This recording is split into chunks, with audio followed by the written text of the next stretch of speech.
So hello guys, welcome to our channel जहाँ पे हम पर्सनल फाइनेंस और इन्वेस्टमेंट के बारे में डिस्कस करते हैं। तो आज नया टॉपिक है power of compounding. So how compound interest work.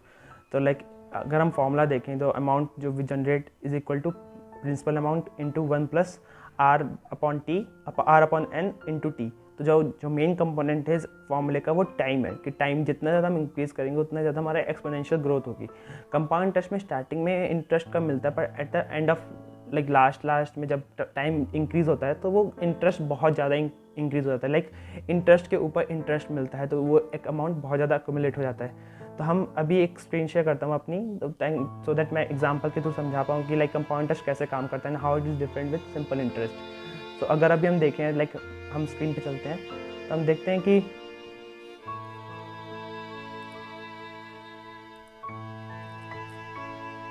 तो अभी हम स्क्रीन में चलते हैं और देखते हैं कि कैसे काम करता है।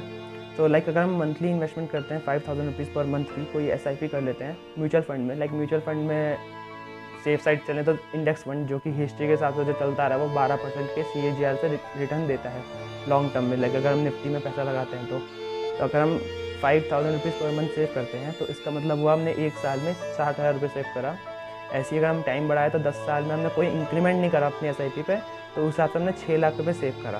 ऐसे ही आफ्टर 2 मोर डिकेड जब 30 साल हो जाएंगे हमारी सेविंग को तो हमने 18 लाख रुपये सेव करा। अगर मेरी अभी एज 25 है तो आफ्टर 30 ईयर जब मैं 55 साल का हूँगा तब मेरे पास जो अमाउंट एक्यूमुलेट होगा at the age of 55 years 12% CAGR के हिसाब से तो मेरे पास होंगे 1,76,49,569 रुपीज़। तो जो मैंने जो स्मॉल अमाउंट करके अक्यूमुलेट करा था 5000 रुपीज़ पर मंथ अपनी सैलरी में से दिए थे वो एट लास्ट मुझे इतना बड़ा अमाउंट मिलेगा। तो अगर हम उस समय वॉलेटिलिटी की बात करें कभी जब 1% अप या डाउन होता है कभी कभी मार्केट, तो अब जैसा अगर हम एग्जांपल लेके चलते हैं कि 1% अप या डाउन हुआ तो अगर हम अपनी उस एज में जब हम 55 ईयर्स के होंगे या फिर जो भी आपकी एज होगी 30 ईयर के बाद, तो उस समय जो हमारे पास अमाउंट अक्यूमुलेट होगा उसका अगर हम 1% देखें तो you will not believe me कि जितना आपने 3 साल में स्टार्टिंग के 3 साल में सेव करा था वो आपका एक दिन का प्रॉफिट या लॉस होगा।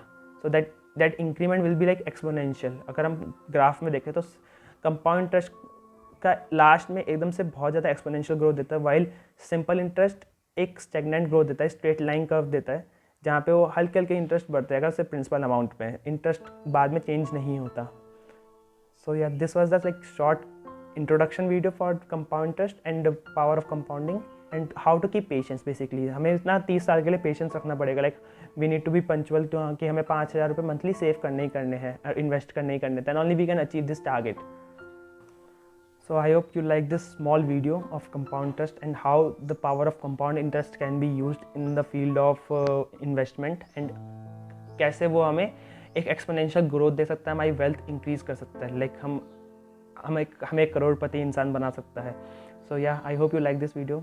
और वीडियोस के लिए please comment, like and subscribe to my channel. Also share this with your friends so that उनको भी पावर ऑफ कंपाउंडिंग पता चले and how it is used beneficially.